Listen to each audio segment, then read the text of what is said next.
नमस्कार, स्वागत है आपका राज्यसभा टीवी में। आपके साथ मैं हूं अभिलाषा पाठक। आइए नजर डालते हैं कोरोना वायरस से जुड़ी अहम खबरों पर।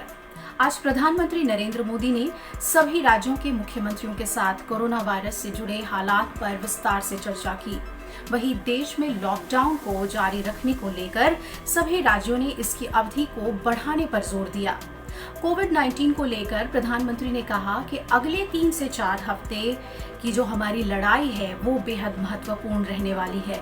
वहीं दवाओं को लेकर उन्होंने कहा कि देश में दवाओं की कोई कमी नहीं है और उन्होंने आश्वस्त किया कि इसकी उपलब्धता लगातार बनी रहेगी, इसके लिए निश्चिंत रहें। लेकिन साथ ही साथ उन्होंने ये भी कहा कि जमाखोरी करने वाले और दवाओं के लिए ज्यादा पैसे वसूलने वालों पर सख्ती से कार्रवाई की जाएगी। वहीं लॉकडाउन को जारी रखने को लेकर उन्होंने कहा कि राज्यों की जो भी सलाह है, जो राय है, उस पर ही गौर किया जाएगा। प्रधानमंत्री ने कहा कि Aarogya Setu app corona virus के मुकाबले में हमारे लिए बेहद मददगार साबित हो रहा है। इस अहम बैठक में सभी राज्यों के मुख्यमंत्रियों ने अपनी अपनी राय रखी। दिल्ली के मुख्यमंत्री अरविंद केजरीवाल ने कहा कि लॉकडाउन की अभी हमें जरूरत है। वहीं कर्नाटक के मुख्यमंत्री बीएस येदियुरप्पा ने कहा कि इस बार का लॉकडाउन फिलहाल चल रहे लॉकडाउन से अलग हो सकता है। कुछ मुख्यमंत्रियों की राय थी कि कृषि से जुड़े हुए लोगों, माइग्रेंट और कंस्ट्रक्शन मजदूरों के लिए भी कुछ खास कदम उठाने की जरूरत है। पुडुचेरी के मुख्यमंत्री ने कहा कि कोविड-19 से निपटने के लिए राज्यों को आर्थिक सहायता की जरूरत होगी।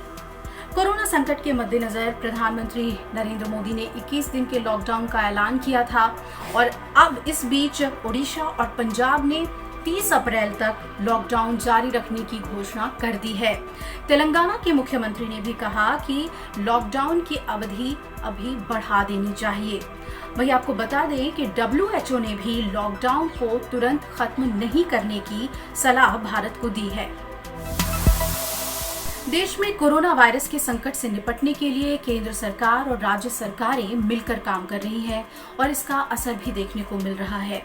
वहीं कोविड-19 को लेकर केंद्र सरकार की प्रेस कॉन्फ्रेंस में स्वास्थ्य मंत्रालय ने एक रिपोर्ट का हवाला देते हुए कहा कि देश में कोरोना वायरस के खतरे के मद्देनजर सही समय पर लॉकडाउन और इससे बचने के जरूरी कदम अगर नहीं उठाए गए होते तो तस्वीर कुछ और ही होती।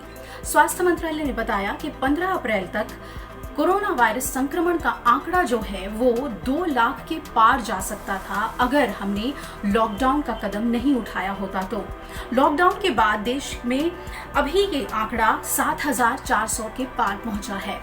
मंत्रालय ने यह भी कहा कि भारत को दुनिया के सामने कोरोना वायरस को हराकर एक उदाहरण पेश करना चाहिए। कोरोना वायरस को मात देने में देश के योद्धा साबित हो रहे हैं हमारे स्वास्थ्य कर्मी, लेकिन कई जगहों से ऐसी खबरें भी आ रही हैं जहां उनके ऊपर हमले हो रहे हैं या उनके साथ खराब व्यवहार हो रहा है। इसे लेकर गृह मंत्रालय ने सभी राज्यों को दिशा निर्देश दिया है और अनुरोध किया है कि डॉक्टरों और मेडिकल स्टाफ्स की सुरक्षा के लिए जो भी आवश्यक कदम है वो सभी राज्य और केंद्र शासित प्रदेश जरूर उठाएं। आपको बता दें कि प्रधानमंत्री नरेंद्र मोदी ने भी स्वास्थ्य कर्मियों पर हो रहे हमले की कड़ी निंदा की है। Indian council of medical research ने कोरोना वायरस के इलाज के लिए ब्लड प्लाज्मा थेरेपी के क्लिनिकल ट्रायल को मंजूरी दे दी है और ब्लड प्लाज्मा थेरेपी के क्लिनिकल इस्तेमाल करने वाला पहला राज्य केरल हो जाएगा। केरल ने इसकी अनुमति मांगी थी। आपको बता दें कि ICMR इस थेरेपी के क्लिनिकल ट्रायल के लिए एक प्रोटोकॉल बनाने के आखिरी चरण में पहुंच चुका है। इस थेरेपी में उन लोगों के खून का इस्तेमाल किया जाता है जो इलाज के बाद पूरी तरह से ठीक हो जाते हैं। थेरेपी से साउथ कोरिया को काफी कामयाबी मिली है, जिसके बाद भारत में भी इसका इस्तेमाल होने जा रहा है। केंद्र सरकार ने लॉकडाउन के दौरान मछली पालन, इसे पकड़ने, प्रसंस्करण, परिवहन और बिक्री को छूट दे दी है। आपको बता दें कि केंद्र सरकार ने इस बारे में सभी राज्यों को पत्र लिखकर जानकारी दे दी है और 24 मार्च को जो गृह मंत्रालय की तरफ से लॉकडाउन के पालन के लिए गाइडलाइन जारी हुई थी उसमें 5वां संशोधन मछली के लिए ही किया गया है। आयुष मंत्रालय ने होम्योपैथी डॉक्टरों के लिए टेलीमेडिसिन दिशा निर्देशों को मंजूरी दे दी है। केंद्रीय आयुष मंत्री श्रीपद यसो नाइक ने कोविड-19 महामारी से निपटने के लिए आयुष श्रम शक्ति के एकजुट होने की आवश्यकता पर बल दिया है।